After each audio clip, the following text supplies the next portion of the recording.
Hi, everybody. I'm Anthony Walker. It is a warm November evening here in Fort Lauderdale. I'm sorry if you're freezing somewhere else. I'm done with my work day and I wanted to share with you some thoughts that I have. Now, I've been in real estate since my late 20s and I'm currently a business owner and a real estate investor. And once upon a time, I was a licensed general contractor as well. Tonight, I want to share with you what we look for and how we build a successful, great project. Now, I've typed out some notes. I have them on my computer screen behind my camera, so when I look up, I'm just keeping my place. I've got a lot to share with you, and I'm excited about what we do. Now, we build new construction projects, mostly here in South Florida. Now, we could build anything. We could build single-family homes or townhomes, banks and strip malls and big box stores. There's no shortage of projects here. There's no shortage of buyers here either. In South Florida, we have this unique situation where we have snowbirds that come down from the eastern seaboard states, and I maintain that nobody retires and moves north. People get tired of the cold weather and they say, pack the station wagon, we're going to Miami, or wherever they go. Anyway, we also have visitors from all over the country and all over the world. People buying real estate in Florida all the time. Now, there's really four parts to a real estate deal. One is putting the project together. You need the land, you need the pricing on your construction, you have to know what you're building. There's all kinds of costs. It's not just the land and the cost of the building. You have soft costs. You have got engineering, you've got plans and permits and legal and all that stuff. You also have carrying costs. It's like a home mortgage where you make monthly payments on the money that you borrowed. All that stuff's got to be figured into a project, and that's just the first step, right? If your numbers work, if you have a real viable shot at making this thing work, you need to get everything funded. You need to find traditional banks or lending institutions. Sometimes there's hard money and there's accredited investors and equity partners, all kinds of stuff. So finding all the money is the second step. The next one is equally complicated. You need to hire and manage a qualified, licensed general contractor and all the subcontractors. If you haven't done any building before, you've got a new building takes underground work, it takes foundations, it takes concrete block walls here in South Florida, right, for the hurricanes. You have doors and windows, guys, you have flooring, you have kitchens, you've got bathrooms, you've got tile, you've got all your mechanical, which is air conditioning, electrical, plumbing, sprinklers. The luxury townhomes that we're building now, the code insists that we have fire sprinklers, just like a commercial building. So all those different subcontractors need to be properly vetted. You need to make sure they're licensed and make sure they're insured and all that stuff. You need to check the quality of their work, see if they play nicely with others, all that stuff, and then hold them accountable once you have them under contract at numbers that meet your budget. So it's a little complicated, that third step. And the last one is to find a competent, qualified person. You need to find buyers, and often that's with realtors. And we'll talk about realtors. There's a whole little section to talk about. But you sell your project, and that's where you make your money. That's where you pay everybody off, and you put money in your pocket, and you celebrate, and you go to the next one. Right? So that's four stages in a nutshell. So let's go back to the anatomy of a deal. To begin with, you start with your neighborhoods. You have to know your neighborhoods. You have to know what is built in the neighborhoods, what the price points are with the existing properties, and you kind of work backwards. You have a end sale point that you go from, and you work backwards into what's it going to cost, what's the cost of the land, what are those other those other variables that I mentioned, and work backwards and make your numbers work, right? And if they don't work, you don't have a project, you don't move on. So you start with your neighborhoods, and then you start building a project based on what you can sell your completed project for. Now, there's another part to that too. When you're designing what you're going to build, we like building our projects, for example, a residential home or townhome project, with what we call a wow factor. A wow factor means when a potential buyer drives up, when a realtor drives up, when your neighbor drives up to see what's going on, they say, wow, I can't believe what that looks like. I can't wait to go inside. Right? And if your home is ordinary, if it looks like everything else on the block, nobody's going to care. They're going to yawn. They're going to look somewhere else to buy. Right? Having that wow factor is important, not only for buying, but it makes that new homeowner, he or she, happy every time they come home. Look at my home. It's amazing.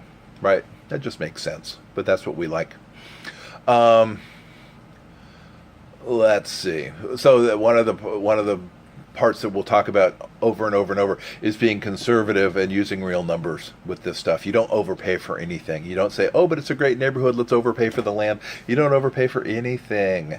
You don't overpay for land. You don't overpay for architectural drawings. You don't overpay your contractor. You don't, the costs are just what they are. And if they don't work out, then you don't use that contractor, you don't buy that piece of property, or you don't build that project, right?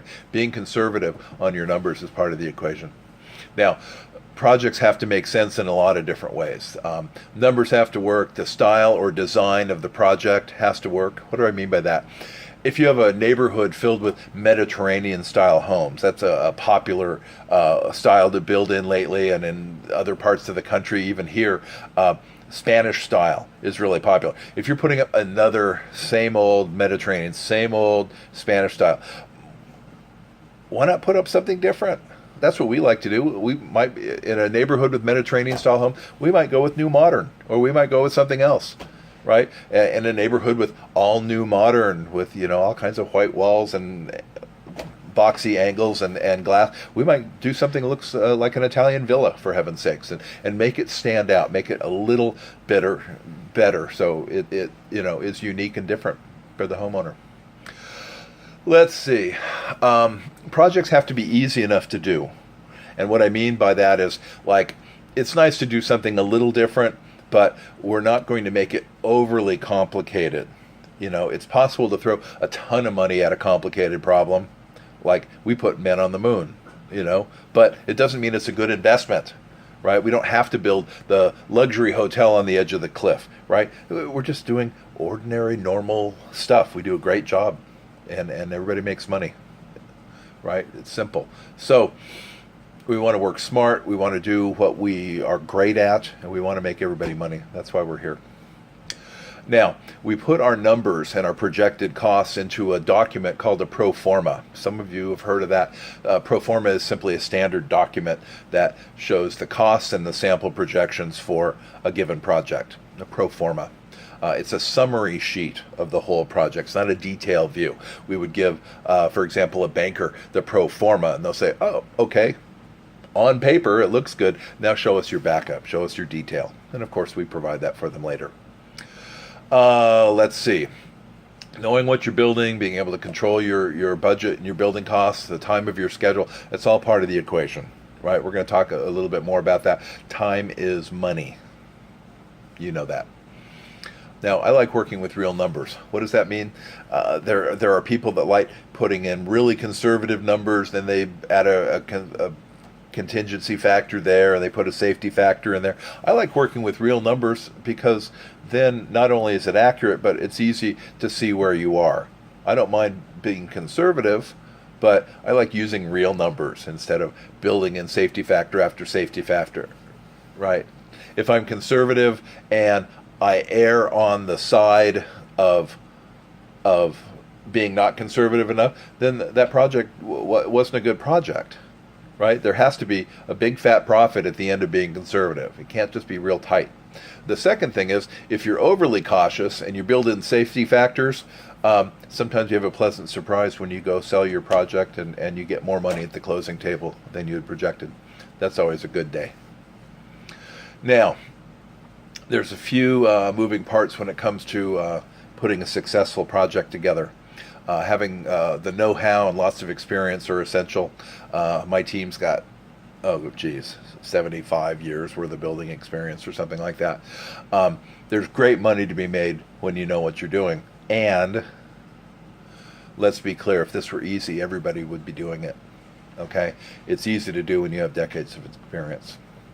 So, one of the other things I want to mention is the project close to home. And that sounds like I'm being lazy. Maybe I am. When the project's close to home, I don't have any problem driving to it on a moment's notice. Right? A water pipe breaks at 2 in the morning. I'm there in a couple minutes. It's not a big deal, or my contractor is. Right? I don't mind going by on the weekends. Right? If a project were an hour or 2 hours away, not only is it inconvenient to get to, but my subcontractor's pricing goes up. And the quality of the work is harder to manage. It's harder for me to get out there. Right? Now, the other part is when guys are spending so much of their time driving, you want to make sure that the craftsmanship stays up to par. And so when guys are driving 2 hours and on Friday all they can think about is that 2 hour drive in traffic home, the work suffers. I'd rather keep it simple. There's no shortage of projects here. Okay, changing pages. So the next page is called due diligence, and that is something we take very seriously. Due diligence is essential to having a successful project. And what do I mean? Due diligence starts with market analysis. Remember going back into those neighborhoods and finding out price points and sold property comparisons, which we're going to talk about. Even checking your contractor's license and his insurance. Right? Calling the building department, make sure they're working on your permit applications, etc. Like there's all kinds of progress that we do regularly as far as due diligence. So one of the things I talked about a moment ago are sold property comparables, and these are vital. These are called comps by some people, sold property comps. Now, I compare my potential project with other projects that have sold in that neighborhood in a close range of not only the same area, but the same age of the properties, same square footage, same bedrooms and bathrooms. Is there waterfront? And here in Broward County, where Fort Lauderdale is, there's lots of waterfront homes. There's lakes, there's canals, there's ocean, there's all kinds of water. Waterfront is a big consideration. So the same style of home, do you have a two-story? Do you have a ranch style where the square footage is all spread out? The size of the lot, there's all kinds of considerations. And what you do is you find sold properties that have similar features to your target property. And that way you can get a really good idea what your home would sell for when you're done building it. Okay, so having those comps is really important. Now, is it possible to get an appraisal or have a realtor put a CMA together, certified market analysis? Yes, it is, but we do our own analysis. We are going to find the information that the appraiser is going to find. We use the same sources they do. So we're going to actually go to the appraisal and say, we want you to do an appraisal on our property, and these are the comps. This is what you're going to find, and we come up with this number. Are we telling him what to do? No, we're telling him what he's going to find in advance, right? So we actually know what the answer is before we pay him to do that, right? Why would we do that? Why would we pay for an appraisal? Banks want appraisals, right? They want us to pay for appraisals mostly. So that way we do our homework, and that way we're not wasting our money because we know what the guy's going to find. Let's see.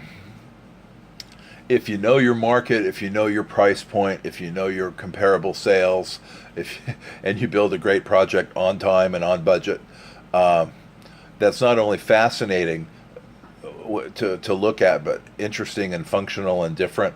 You have a good chance of your project being successful and you selling it quickly and moving on, right?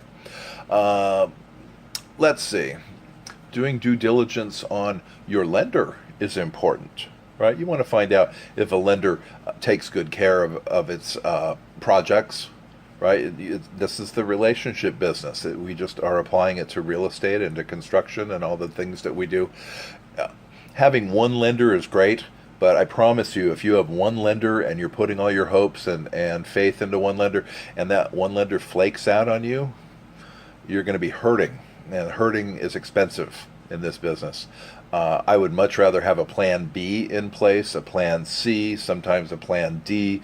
If I have multiple lenders that are interested in funding my project because their money is working and they get to make money off of us, then I get to negotiate with them and I get to play them off of each other and maybe get a better rate, right? I would much rather have multiple investors than just have one and be desperate. Yeah, just how I like to do it. Let's see. Due diligence on the piece of property is something that we can run a preliminary title search on and do a lien search and things like that. But we close our properties with title companies, with attorneys, and they do full title searches and make sure there's no encumbrances or liens or anything on the property.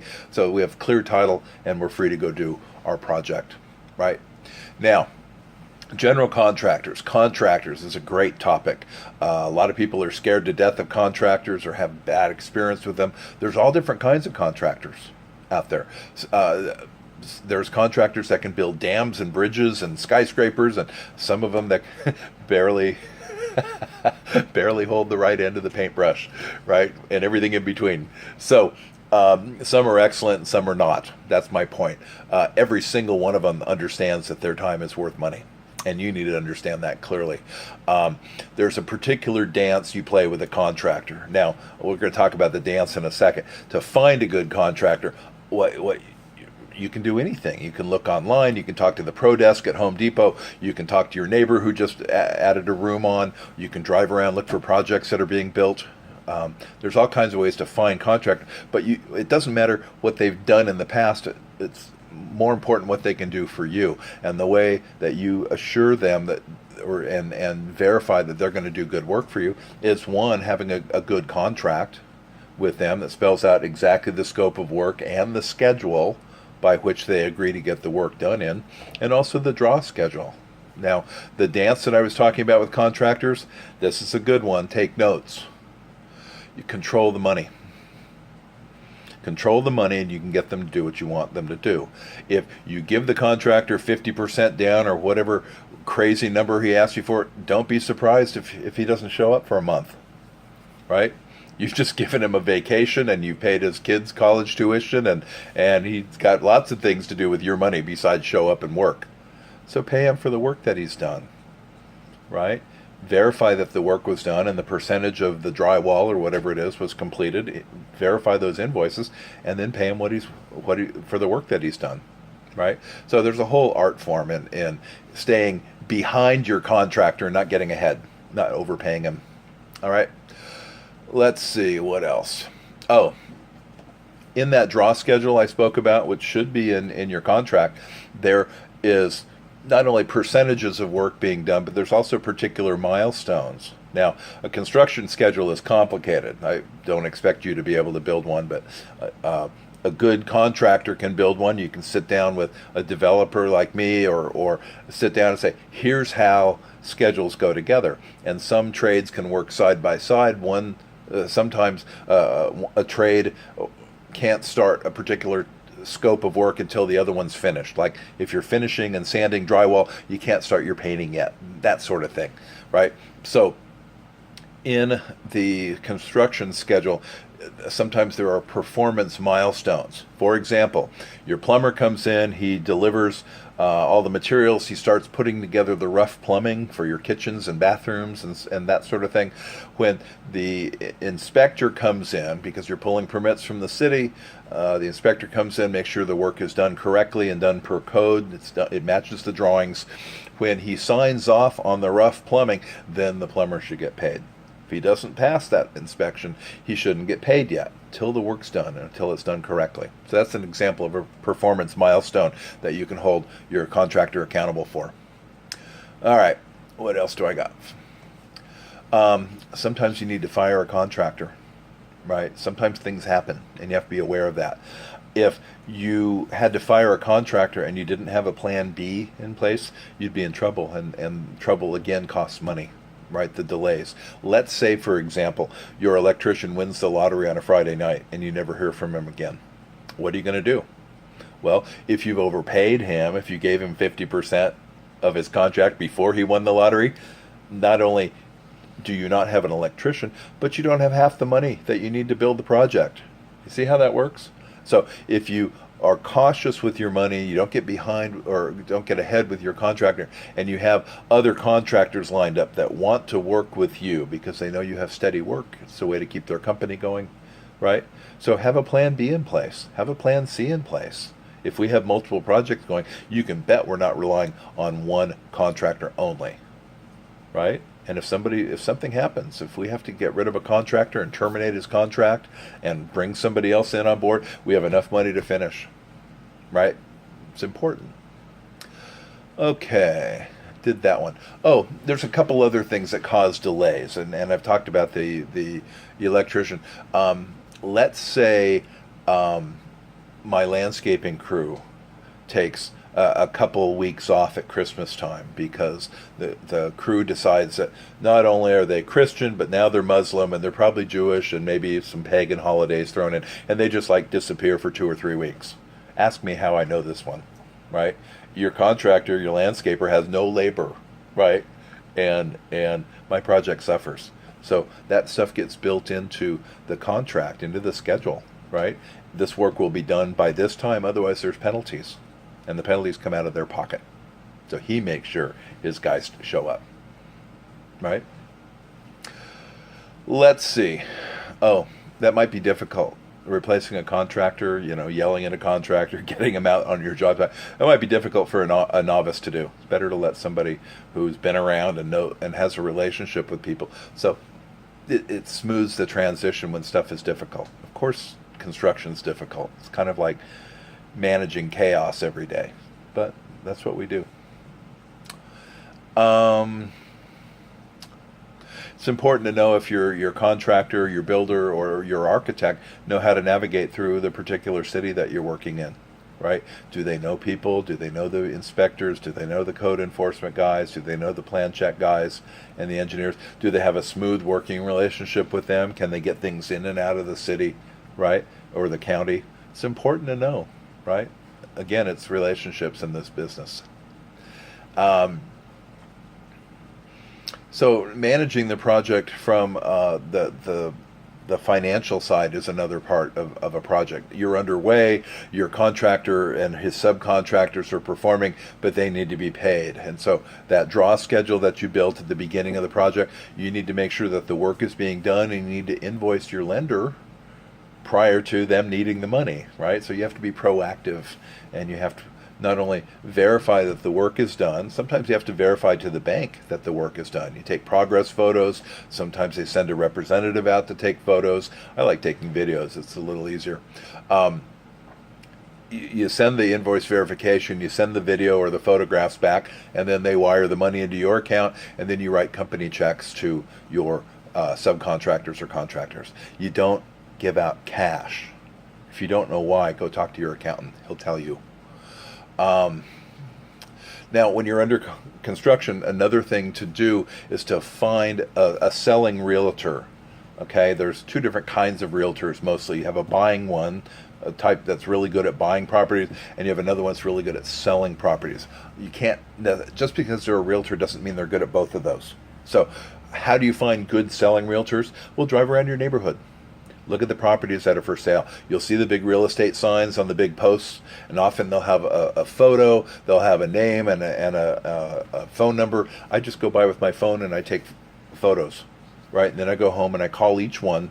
And here's what I do with realtors, right? Realtors are a wealth of information. They come from construction backgrounds, they come from interior design backgrounds, they come from all different kinds of backgrounds, and they know a lot.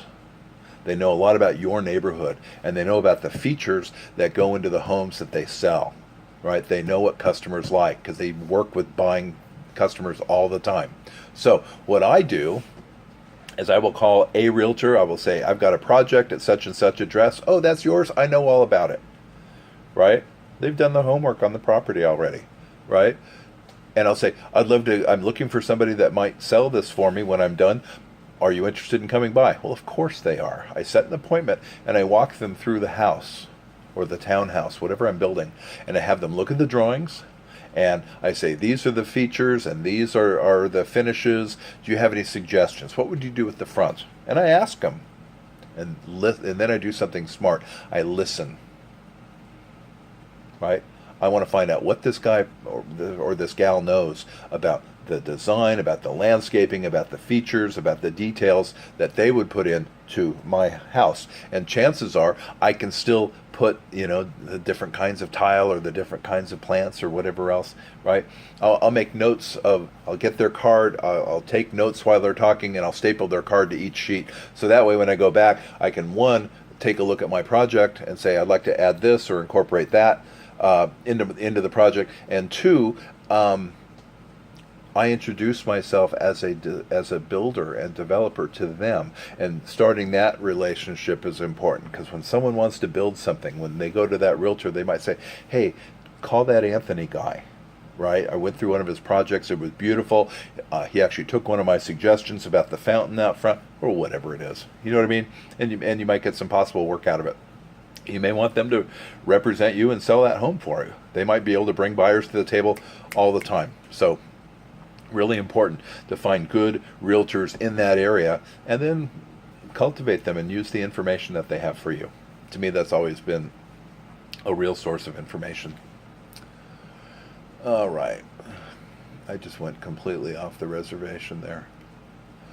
The last thing that I'll share about, when we have investors, not only do the banks want progress photos and they're verifying invoices, but when you have private lenders, you have accredited investors, you have different people that have helped you fund your project, you want to communicate with them regularly as well. If they're local, they can stop by and take a look, right? You can meet them for coffee and walk through the project. But I like sending progress photos or videos out to the investors, not every day, not every week, but maybe every couple weeks or every time there's a milestone. Put a quick email together, send the photos out, keep them in the loop. Now, what I'd like to do is have a website with every project. I don't yet, but that website would give access to the investors to log in. They can look at the progress photos, look at the schedule, see where we're at. They can show off to their buddies, say, "Hey, look what I'm investing in." Right? Now, it's really important when you have a investor and you have a problem on a construction site, right? You're going to have a problem. We have problems, right?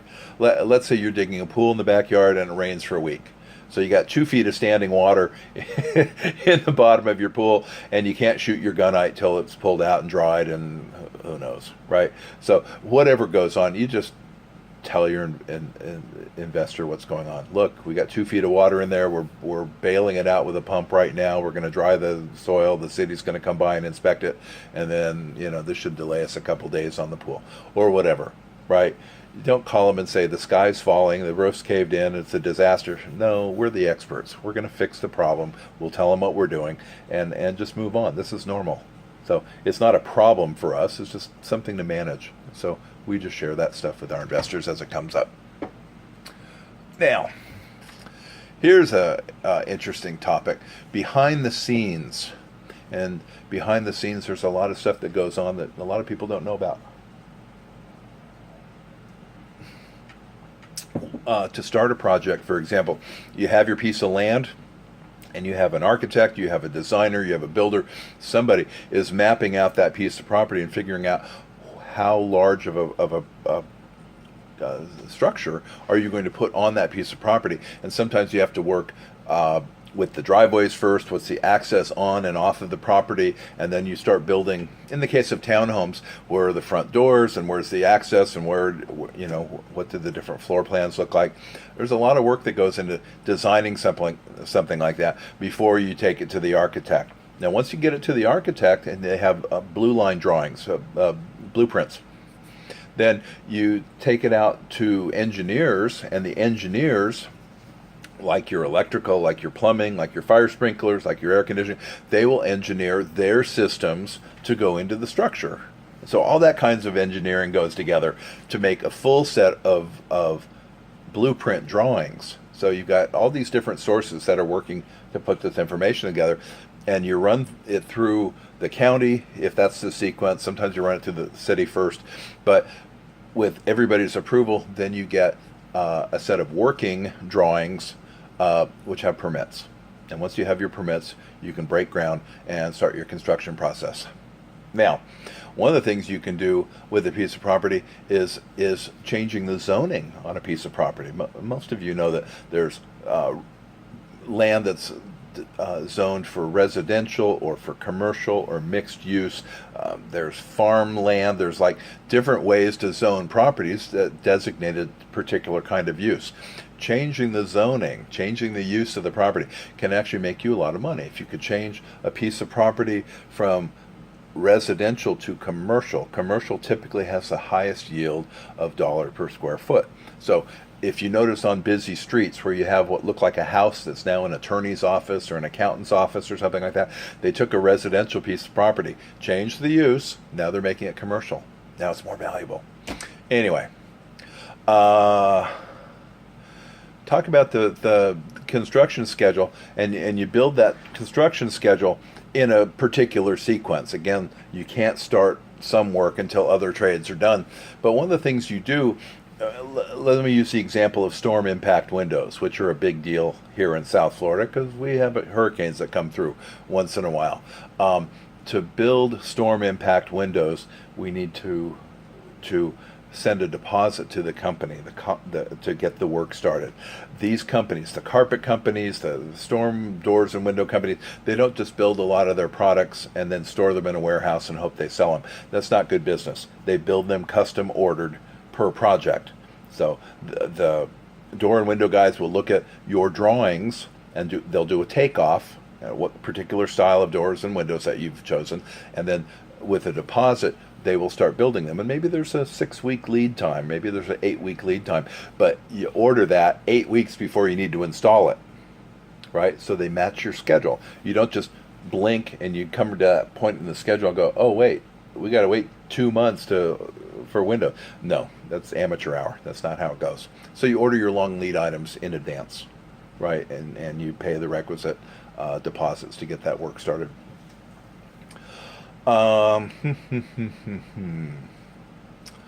Let's see.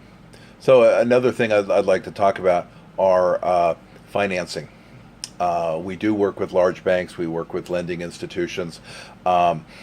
They will take a look at our project. They'll take a look at our artist renderings and our drawings and things like that. And they will typically want an appraisal as to the as-built market value, right? What will it be worth once we build this thing? Then they lend a percentage of that total. They won't give you 100%. Sometimes they'll give you a percentage on the land and maybe some of the construction costs or a combination of things. So we bring in other financing. We bring in our own funding sometimes. We bring in other partners, equity partners. An equity partner is someone who is contractually a partner in the deal. So if we're building a townhouse project and it's inside of an LLC, a limited liability corporation, then that equity partner actually becomes a partner in the LLC and they get a percentage of the profit or equity as a result of being a partner. So rather than taking second position behind a bank, for example, you have an equity partner that simply gets a piece of the profit, and we structure it that way to protect their interest in the deal. All right. Of course, like everything, like the contractors, like the first position bank or lender, there's no shortage of paperwork, of legal documents that go into building a project